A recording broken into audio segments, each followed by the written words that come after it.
Bien, estamos otra vez con ustedes en el programa Memorias que Perduran. Y en esta ocasión para conversar con un antiguo periodista de las minas, concretamente de Ánimas, un centro minero ubicado en el sur de Potosí, la empresa minera Quechisla. Se trata de Florentino Vega Ricaldi. Él tiene una trayectoria, por cierto, muy larga en el campo de la comunicación social. Sus inicios en la Radio Ánimas, que es precisamente de este tema que queremos hablar con él. Florentino, gracias por aceptar esta entrevista. A ti las gracias, Tino, por esta invitación para esta entrevista en tu programa, cuyo objetivo, me imagino que es plasmar todo lo que acontece en la vida misma en todo aspecto. Sin embargo, para mí es una gran satisfacción el poder estar compartiendo en este momento, aunque breve. Sin embargo, vamos a tratar de abarcar lo más posible para conocer la vivencia misma de Ánimas, como tú lo dijiste, y las radioemisoras al cual yo me he involucrado de una y otra manera. Tiro, muchísimas gracias. Florentino, es precisamente Radio Ánimas el tema que nos invita en esta conversación. ¿Cómo es que te vinculas al trabajo radiofónico en esta emisora? Bueno, para referirme a este aspecto, sinceramente, tendría que remontarme un poco hacia los años 50, más propiamente a la Revolución Nacional del 9 de abril de 1952, cuyo acontecimiento efectúa unas transformaciones totales en el campo económico, social y político más que todo. Entonces, a raíz de ello, los trabajadores mineros, principalmente hablando de ellos, tienen ciertas libertades ya para poder expresarse de una y otra forma, porque antes de la revolución todo estaba suprimido, no había medios de comunicación para poder comunicarse de una y otra forma. Sin embargo, aparece primeramente, hablando solamente de Ánimas, porque si generalizamos a los demás distritos mineros, entonces coincidimos también en algunos detalles. Yo diría que empezamos con la instalación de sistemas de amplificación que eran colocados estratégicamente dentro del campamento. Entonces tenían un estudio en la oficina del sindicato desde donde se transmitía para hacer comunicados, para convocar a los mineros a una asamblea, etcétera, etcétera, y también proporcionar momentos musicales. Entonces, los trabajadores mineros, que siempre tenían una ideología bastante avanzada, ya no se conformaron con este sistema de amplificación. Dijeron que debemos tener algo que tenga más alcance, más privado, más directo. Entonces, esto se llama la radio. Y los trabajadores, a diferencia de los demás distritos mineros, los mineros de Ánimas resuelven comprar una emisora de alcance local. Esto lo realizan en la ciudad de La Paz, con decirte de que esa emisora que lo compraron los trabajadores mineros de Ánimas fue uno de los primeros instrumentos de comunicación que existió en la ciudad de La Paz, pero su sistema era análogo. Entonces yo me apasiono, me dedico a grabar, a piratear como llamamos actualmente. Grabo las noticias, las transcribo y en algunos momentos ya por iniciativa propia, entonces escribo ya en mi propia versión las informaciones que daba para darles cada hora, voy a hacer el informativo. Entonces ahí nace mi vocación, desde ahí surge como también en el campo periodístico, aunque empíricamente comienzo a opinar. De esa manera yo me inicio en Radio Ánimas y en las emisoras en que yo también he prestado servicio y muchos medios de comunicación. ¿Qué locutores son los que más recuerdas de los inicios de la Radio Ánimas? Yo diría como si fuera un padre. Y qué casualidad que también viva acá en Cochabamba. Estoy hablando de don Marcelino Navías Reinaga. Ha sido uno de los locutores. El tío Machel. Tío Machel, exactamente.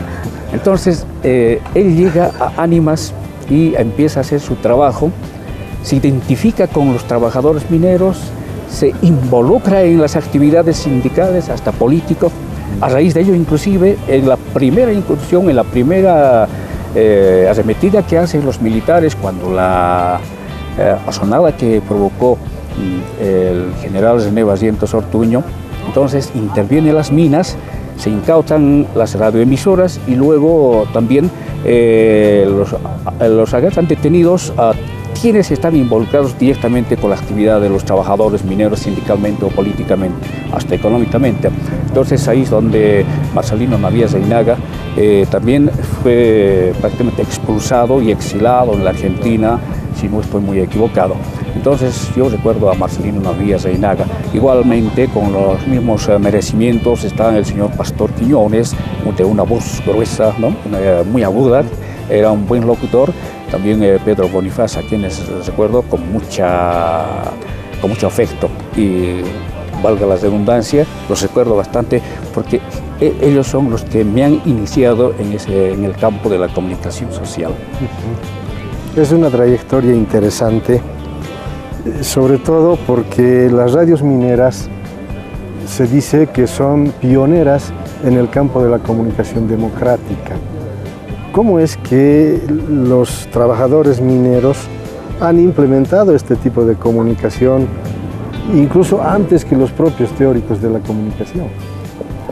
Efectivamente, yo posteriormente, porque nací en el campo empírico, en esto de la comunicación social y a hacer periodismo, sin embargo, cuando surgen las emisoras mineras, luego yo abandono el campamento minero para ir a prestar mi servicio militar en la ciudad de La Paz. En ese interín existe una revolución, ¿no? Una revolución, se incautan las radioemisoras. Hay detenidos, se los llevan, hay trabajadores que inclusive por los enfrentamientos que han habido en distritos, casi nunca los han conocido a nivel nacional, porque los periódicos, los pocos que existían en La Paz principalmente, tenían la información precisa. A raíz de ello, entonces, se dice que los trabajadores mineros querían tener mucho más cobertura, ¿no? Mucha más cobertura para poder llegar con todas las actividades que ellos realizan. Entonces, a raíz de ello se busca la forma de poder llegar a todo a nivel nacional y dar la información precisa desde el mismo momento, desde el lugar mismo, para que conozca a todo el mundo, porque la comunicación, a donde llegamos al tema, sinceramente, ahí nace, ¿no? En las emisoras mineras la comunicación alternativa, como lo hemos identificado por entonces. La comunicación alternativa, ¿qué es para nosotros? Actualmente la fórmula para el periodista actual, ¿no? Es las 5 preguntas bien tradicionales, pero nosotros así dentro de nuestro trabajo lo agregamos ¿por qué? ¿No? ¿Por qué? Entonces en ese por qué, en esa pregunta, las causas, tenemos que desarrollarlas y opinar también al mismo tiempo, ¿no? Y dar nuestro análisis final. Es eso lo que hicimos desde las emisoras mineras. Por eso yo me siento muy satisfecho de haber prestado servicio en Radio Ánimas principalmente, porque también al mismo tiempo he sido el precursor de renovar los equipos que tenían anteriormente con uno de alcance mucho más objetivo, inclusive de onda corta, lo que eso mismo ha provocado, digamos, algunas reacciones tanto en el departamento de Potosí, porque no querían que una emisora en las provincias o en las minas surja con esos objetivos. Sin embargo, pero nosotros hemos tratado de realizarlo de una u otra manera en la comunicación alternativa. Eso lo testimonian muchos estudiantes por primera vez cuando se instaló la Universidad Católica en la ciudad de La Paz, donde estuvo el fundador, es el que en paz descanse, el padre Espinal. Ha sido muy amigo mío también, porque cada vez que yo llegaba a la ciudad de La Paz, me proporcionaba su experiencia, me proporcionaba el material respectivo para que yo lo plasme en la emisora que teníamos en Ánimas. ¿Qué hacía la emisora para caracterizarse como un instrumento al servicio de los trabajadores mineros? Principalmente hablando de Radio Ánimas, porque ese es el objetivo del programa, de la entrevista. Nosotros hemos buscado la mejor manera posible de lograr encaminar la emisora tanto culturalmente.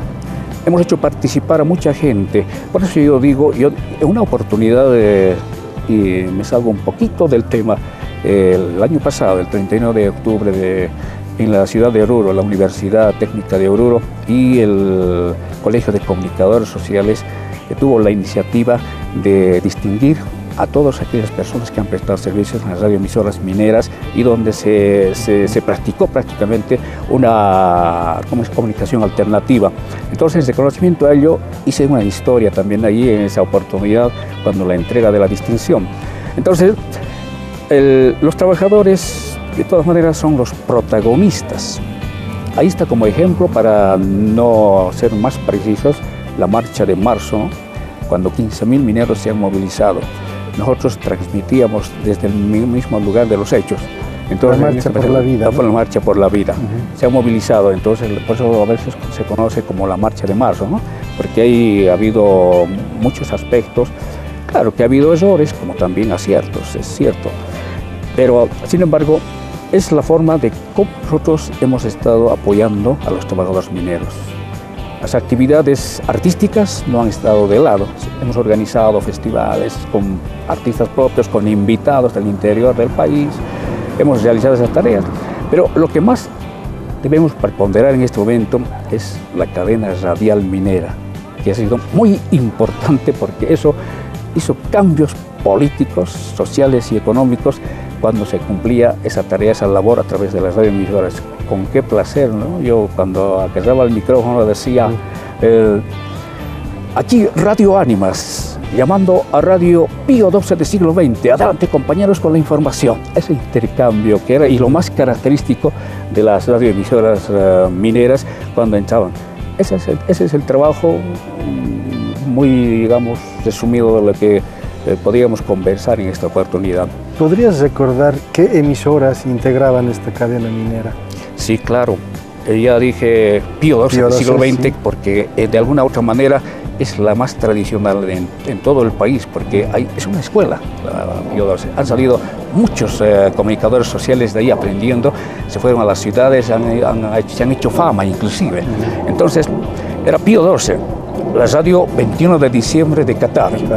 Entonces, la radio San José de Oruro, radio Vanguardia de Colquiri, radio Cumbre de Tacna Rosario, radio Chichas de Siete Suyos, radio La Voz de la Minera del Sur de Talamayo, entre las que podemos mencionar, y también está la Radio Nacional de Huanuni, que también funcionaba ahí en el distrito minero de Huanuni, muy importante el centro minero. Y así sucesivamente, esas son las emisoras que conformaban, pero disculpen que haya omitido alguna otra emisora, pero por lo menos para darnos una idea de lo que ha sido por entonces ese trabajo. Sí, lo de la cadena minera están registrados en libros, principalmente el del golpe de Luis García Meza. No sé si todavía tú estabas en ese golpe y si podrías relatarnos algunos hechos que han ocurrido precisamente en Radio Ánimas. Efectivamente, y Radio Ánimas ha sido la protagonista en esa oportunidad, porque el distrito minero de Ánimas, que se lo conocía en el sur del país, ¿no? En el cuarto grupo, en el Consejo Central Sur de la empresa minera Quechisla, Comibol, ha sido el más combativo, como así lo reconocieron, ¿no?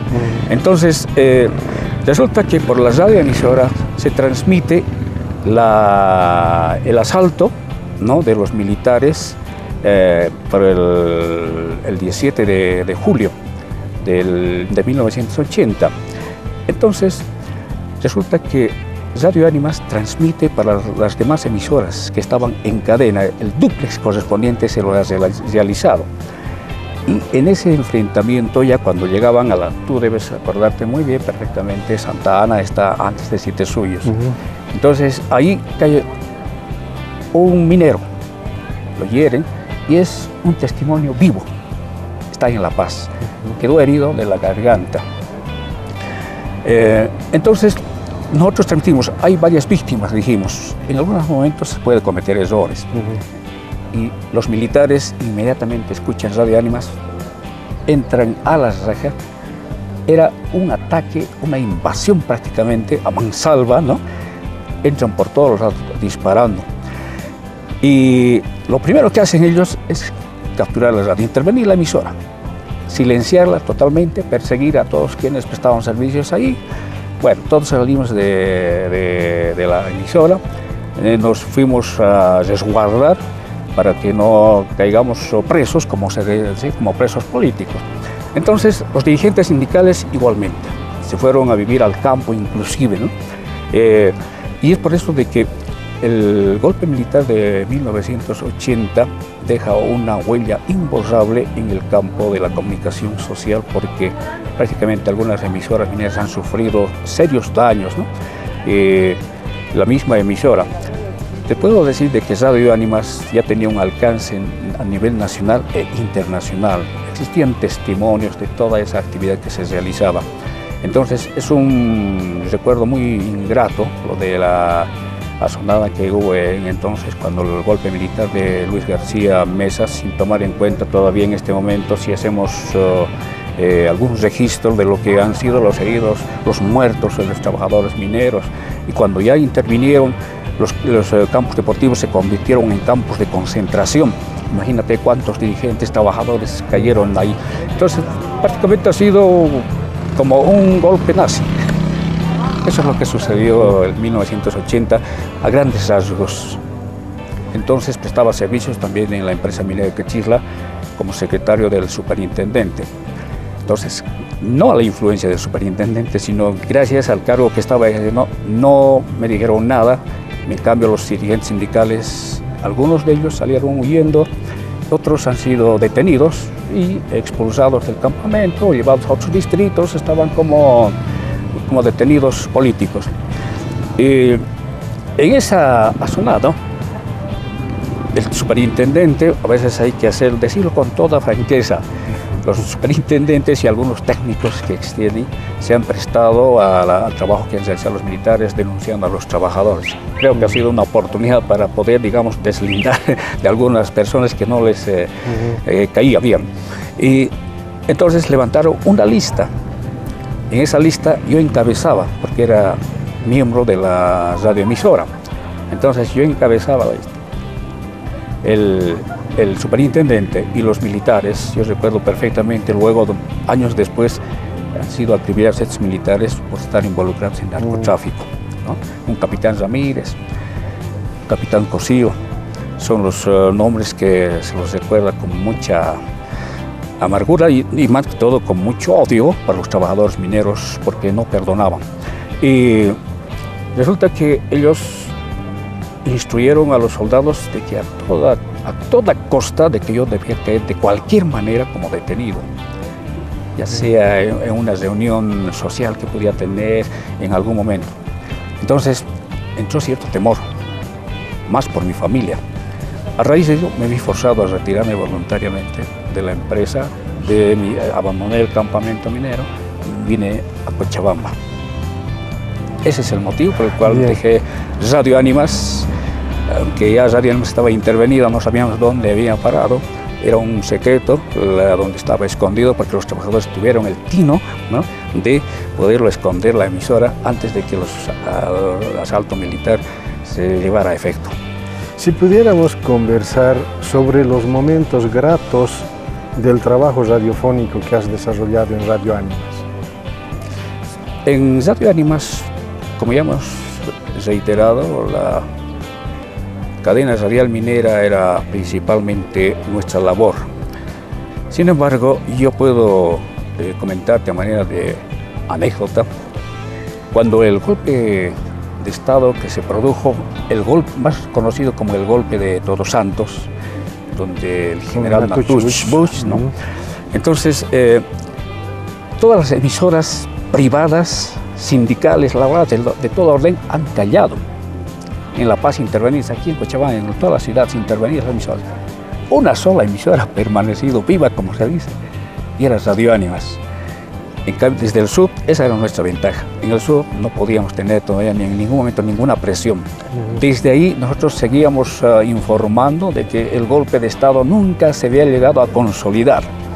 Entonces, como verás, inclusive sabíamos que un dirigente de la Federación de Mineros, hablaremos así con nombres, el señor Víctor López Arias, que era el secretario ejecutivo de esa organización sindical, allí ha sido inclusive nominado para que sea el presidente, y con una lista larga de otros, para que puedan, digamos, salir solucionando este problema, ya que no duró ni 15 días la asonada militar de Natuch Bush.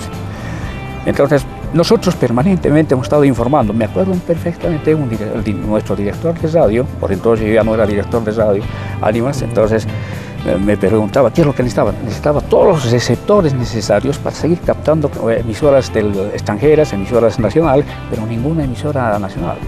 Después de eso ingresó en cadena Radio Cruz del Sur, que también no los habían tocado los militares. Radio Cruz del Sur entró en cadena.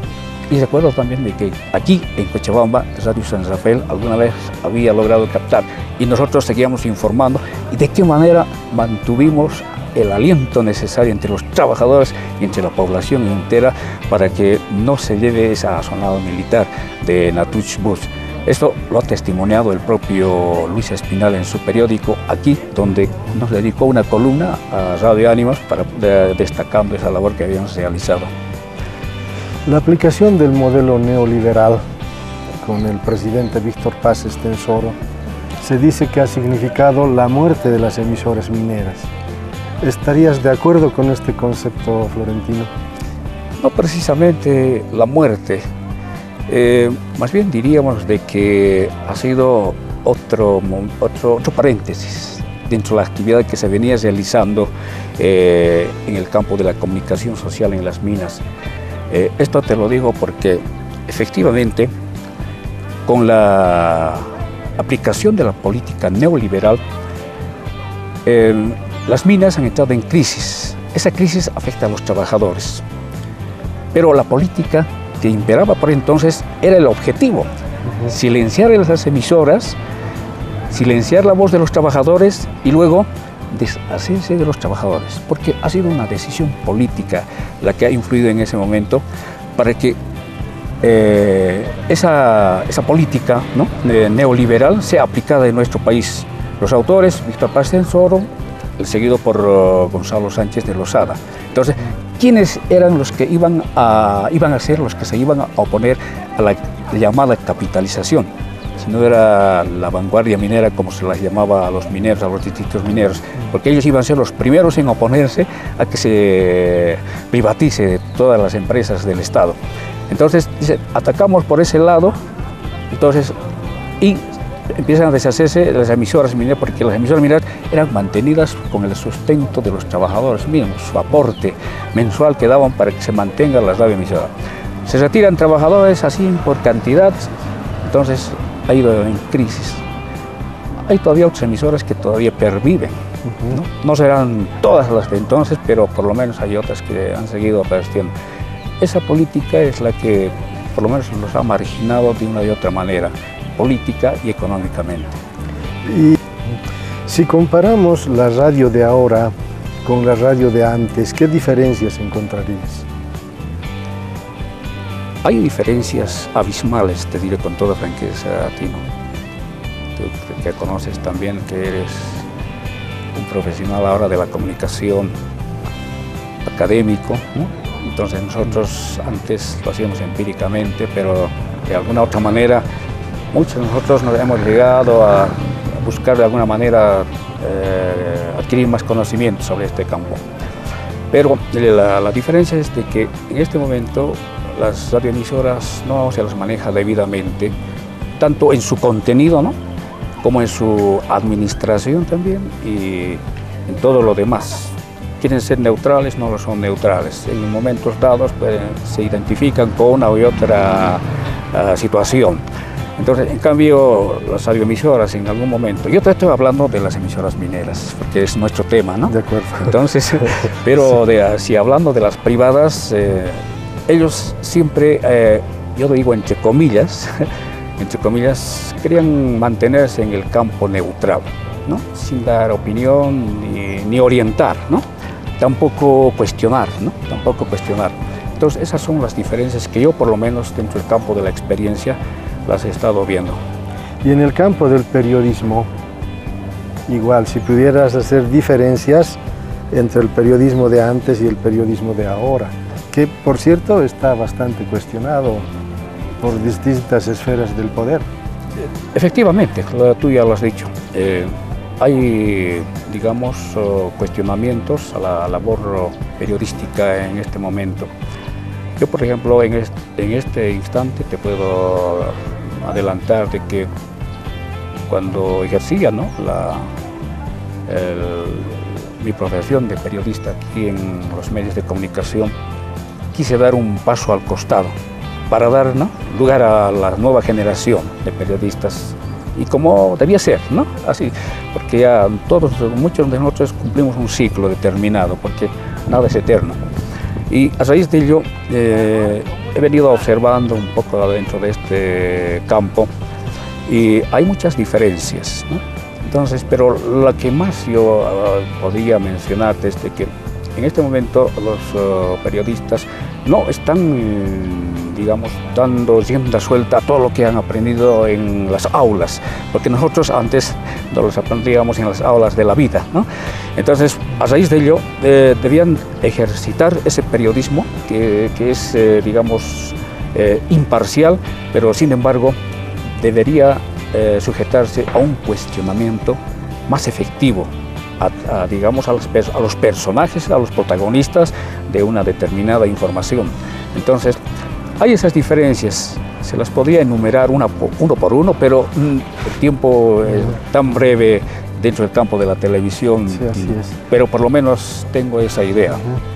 El programa precisamente trata de recuperar estas memorias que, por cierto, están invisibilizadas, memorias que quedan en los personajes, y precisamente por eso hemos decidido implementar este programa, para ir recordando con cada uno de los personajes estos momentos de la vida, de la experiencia cotidiana que han tenido comunicadores sociales como tú, Florentino. Y en esa perspectiva me alegro que hayas compartido tu experiencia, y que el público sepa que hay personas que en los rincones alejados del país han hecho un aporte interesante a los medios de comunicación social. Y me alegra además entrevistar a alguien que, por cierto, conozco de hace muchos años. Florentino, yo he vivido en el mismo distrito minero, y creo que eso también es algo que resalta y da valor al hecho de que tú nos cuentes, nos relates el trabajo que has desarrollado en aquella emisora. Gracias, Tino, por las palabras, y yo también pondero la labor que estás realizando, y felicito tu labor de docente en nuestra universidad. Yo sé que estás formando futuros comunicadores sociales, que espero, ¿no?, al margen de las palabras que hemos vertido, aunque no son muy fuertes, pero por lo menos llegue a la conciencia de ellos para poder formarse debidamente y prestar servicios a la comunidad, a la sociedad, de una forma equilibrada y bastante asequible, cuestionando a las personas, a las autoridades, cuestionando a quienes son protagonistas de una determinada noticia. Y es por ello que con mucha satisfacción he acudido a tu llamado, que no sea el primero ni el último, en cualquier instante, para intercambiar ideas, opiniones en torno a temas como las que hemos tocado, o también otros a los que se pudiera realizar, Tino. Muy agradecido de tu parte. Bien, muchísimas gracias, y finalmente tus últimas palabras para el público que va a ver este programa, Memorias que Perduran. Gracias. Yo agradezco al público televidente que nos ha escuchado muy atentamente. He podido vertir palabras de la mejor manera posible, las más fáciles, las más sencillas, para que nos entiendan. No las he hecho con la técnica de vida, sin ninguna impostación en la voz, tampoco es así mi voz, y yo por eso agradezco. Y aprovecho la oportunidad para agradecer también a mi familia, que me han apoyado tanto desde el primer momento, y también desde que he empezado a hacer mi trabajo dentro del campo de la comunicación social.